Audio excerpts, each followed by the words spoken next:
One of the spiritual teachers I studied with, he was not anymore with us here in physical form, but I met him in the spiritual realm, said, if your presence doesn't work, nothing will. Hello, dear soul lady. Welcome to yet another coffee table conversation. My name is Dr. Christiaan, and presence. The context in which he mentioned this remark has been a situation where this particular teacher was Indian, part of the yoga tradition. And one day he went with his grandmother, who he had a very close relationship with, and you could say that his grandmother was a kind of a spiritual teacher for him when he was young. She went with him shopping in the nearest village. And at some point, they walked around the corner and Sue saw two giant men fighting in the middle of the street. And his grandmother was quite smaller than him, and he was not that big either, or not that tall. So she was a very tiny little lady, and she walked up to those men, came close, not showing any sign of fear, and she just stood there,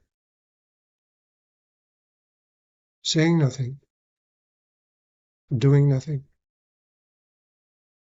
And slowly but gradually, the heated argument, and the intensity of the emotions started to fade away.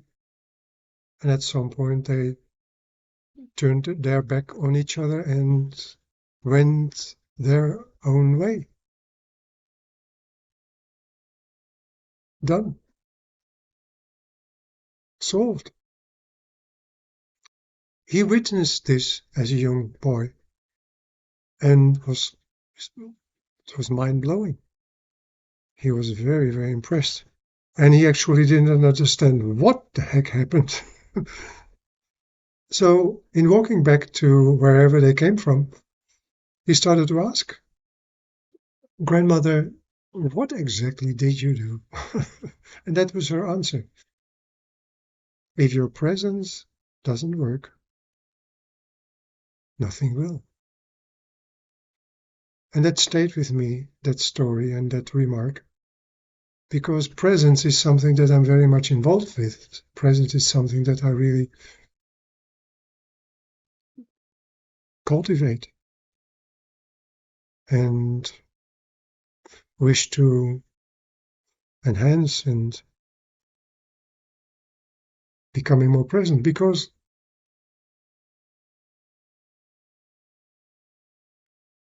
first of all, what presence does is that it helps you to come into the here and now,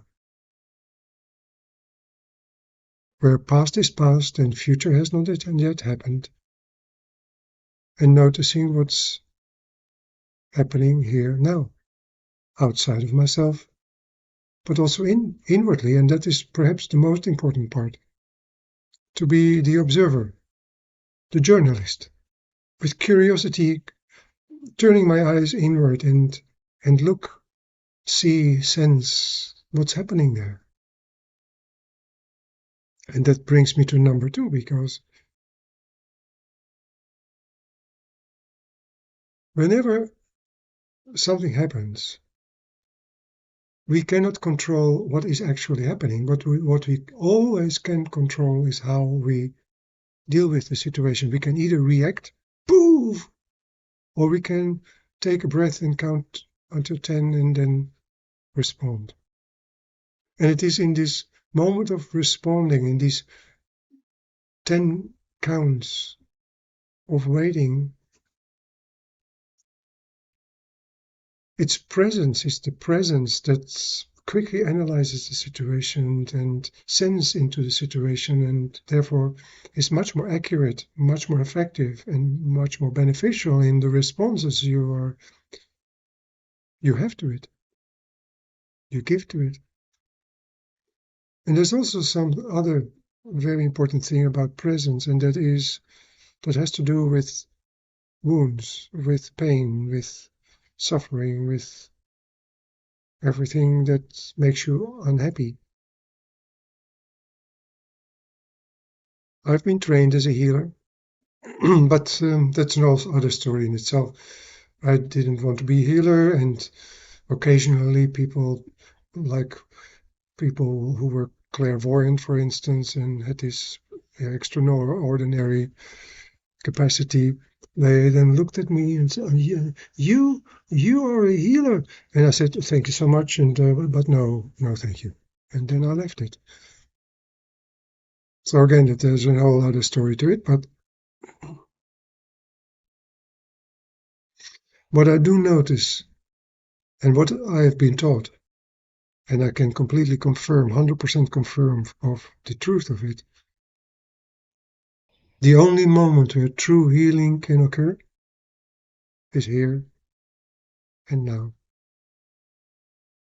We cannot heal something in the past which has not happened.